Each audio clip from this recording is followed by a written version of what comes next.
Daddy Books! I Need My Monster, written by Amanda Noll, illustrated by Howard McWilliam.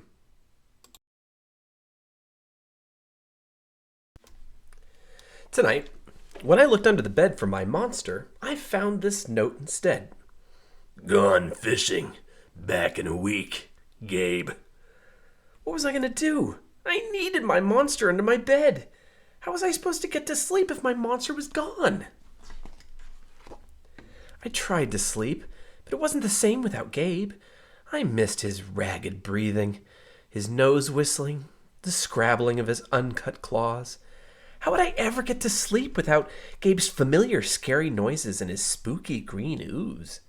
It was no use. Gabe would be gone for a week, and I just had to have a monster. I climbed quietly out of bed so my parents wouldn't hear me.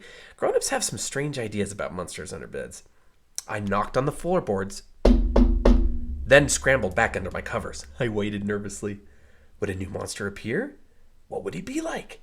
Would his snorting be as cheerful as Gabe's? When I heard some creaking under my bed, I knew that my substitute monster had arrived. Good evening, said a low, breathy voice. My name is Herbert, and I will be your monster for the evening.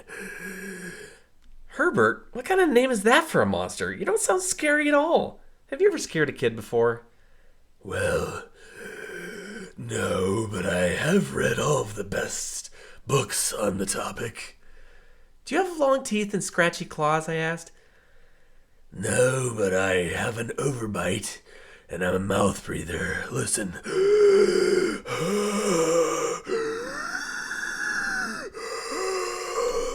Herbert's panting was kind of scary, but it wasn't enough for me.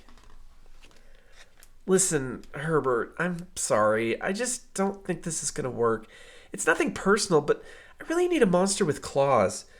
Picky, Herbert complained. As you wish. I'll go. There was some more creaking, and then Herbert was gone. Some scratching warned me that a second monster had appeared.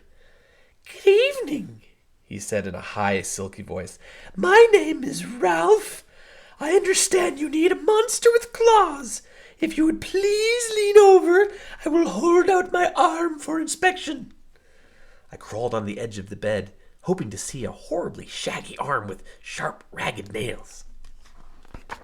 Instead, I was surprised to see sleekly brushed fur with smooth, shiny claws. Excuse me, I don't mean to be rude, I asked, but is that nail polish on your clothes? Yes, it is, Ralph replied. I believe professional monsters should always be well groomed. I could tell that this was not going to work either. I'm sorry to disappoint you, Ralph, but I need a monster with scary claws. Like Gabe's, I thought. I heard some more scratching, and I knew Ralph was gone. A minute later, a third voice from under the bed rasped. Check out these claws, kid. I gathered my courage and peered over the edge. Ooh, the claws were impressive, jagged and dark and razor sharp. So far, so good. I was a little nervous. Could you stick out your tail? I whispered. Sure, but don't get scared. I peeked through my fingers at the slimy tail slithering over the foot of my bed. That's when I noticed the bow. Are you a girl monster? Of course I am, she snapped. I'm Cynthia. Do you have a problem with that? Yeah, I do, I admitted. I definitely need a boy monster. Boy monsters are for boys and girl monsters are for girls. Everybody knows that. Well, aren't you the picky one? She sniffed, and then she was gone. Was I being too picky? No.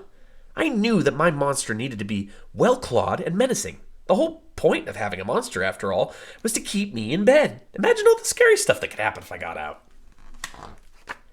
Then I heard a shuffling noise and some slobbering. A fourth monster was under my bed. Hey, my name's Mac. One look at his claws proved that Mac was a big, scruffy boy monster.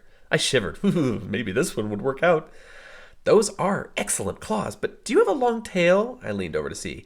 No, my tail is stumpy, Max slurped. but I do have an unusually long tongue. Why would I be afraid of a long tongue? I asked. Oh, I don't know, he said, trying to sound terrifying.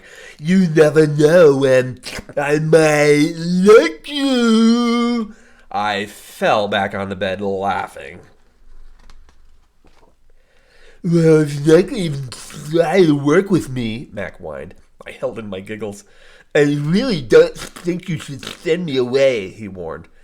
Kids who reject 5 monsters in one night. I did not reject 5 monsters tonight, I interrupted. My regular monster went fishing. Fishing, eh? Maybe he just left because you're so picky. Fine, I'm out of here. But I wouldn't expect another monster tonight if I were you. How was I ever gonna sleep without my monster? I was surprised to hear more creaking under the bed. Loud creaking, with scratching. I thought no more monsters were gonna appear tonight, I said. Sorry I'm late, kid. It was Gabe. I thought I would enjoy fishing, but I didn't, he explained. Those fish scare too easily. No challenge at all. You, however, are challenging, my friend. You're almost too afraid to be afraid of monsters. Old to be afraid of monsters. You keep me on my toes.